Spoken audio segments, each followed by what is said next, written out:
Hello, and welcome back to the 39th installment of Reconciling Zero as we go in search of Effective Zen. The question we posed in the last episode was, what is the activity of Buddhism? Recall that as part of our quest to answer the question, is this Zen Mountain? We have recently been examining all of Buddhism and have just completed our investigation of zero-buddhism. Again, the requisite conditions needed for the activity of Buddhism to arise. So, the activity of Buddhism arises. How do we characterize it? Well, in order to answer this question, let's first review the teaching of zero and then revisit the metaphor of the far shore. First, the teaching of zero. Recall the teaching of the Zen master Joshu Sasaki. Quote, "Zero inevitably splits into naturally opposing activities, often called plus and minus or expand and contract, which eventually, inevitably, cancel each other and disappear, resulting in the return to zero." End quote. Second, we have the metaphor of the far shore. This is the notion of wanting to cross from a near shore to a much preferred far shore, usually employing a specific vehicle. For the Buddha, the near shore is suffering, the far shore is the end of suffering, and the vehicle is the Eightfold Noble Path. And combining the teaching of zero and the metaphor of the far shore, concerning Buddhism, we might say, zero-buddhism inevitably splits and gives rise to the activity of Buddhism, comprised of two naturally opposing activities, which eventually inevitably cancel each other and disappear, resulting in either the successful crossing to the far shore or the remaining on the near one. And we can then call these two naturally opposing activities crossing over and not crossing over. To understand Buddhism, we will need to understand these two activities. First, the activity of crossing over. We might first claim that the activity of crossing over is simply that of walking the Buddhist path. And here we must realize that there are many paths, many ways to cross over to the far shore. In his sutra, The Mindfulness of Breathing, the Buddha actually identifies over a dozen such paths, vehicles used to cross over to the far shore. But is there something in common with all of these vehicles? Perhaps a good koan.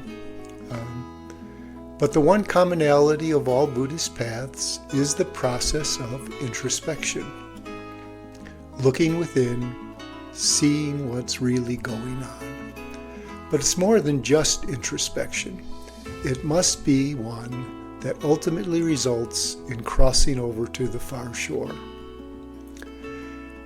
And the second of the two naturally opposing activities is that of not crossing over. This activity has three fundamental manifestations that we might call hindering, entropy, and letting go. Let's start with the activity of entropy, a term that may be familiar with, that some may be familiar with, but one that hopefully captures the notion of the loss of order. When we first start to introspect, there is an energy that holds our awareness intact. But inevitably that energy dissipates and our thoughts may wander, and we end up simply returning to the near shore. Another way to think of this is that the activity of Buddhism runs out of gas. The second manifestation of the activity of not crossing over is that of hindering. We previously investigated the notion of obstacles rather extensively and summarized them in episode 28. The gist here is that the activity of Buddhism arises, but either one does not understand the process, never gets into the vehicle, or gets stuck between the two shores. In all of these cases, the activity of hindering results in that one never makes it to the far shore. The third manifestation of the activity of not crossing over is that of letting go. Now, there will be times when one does make it to the far shore, and it is at these times that the activity of crossing over must end proactively. One must let it go. Pick your image. One must jump out of the vehicle or perhaps put the vehicle down.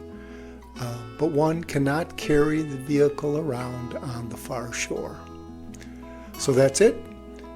We can now summarize Buddhism as a manifestation of zero, where zero inevitably splits into naturally opposing activities, often called plus and minus, or expand and contract, which eventually inevitably cancel each other and disappear, resulting in the return to zero.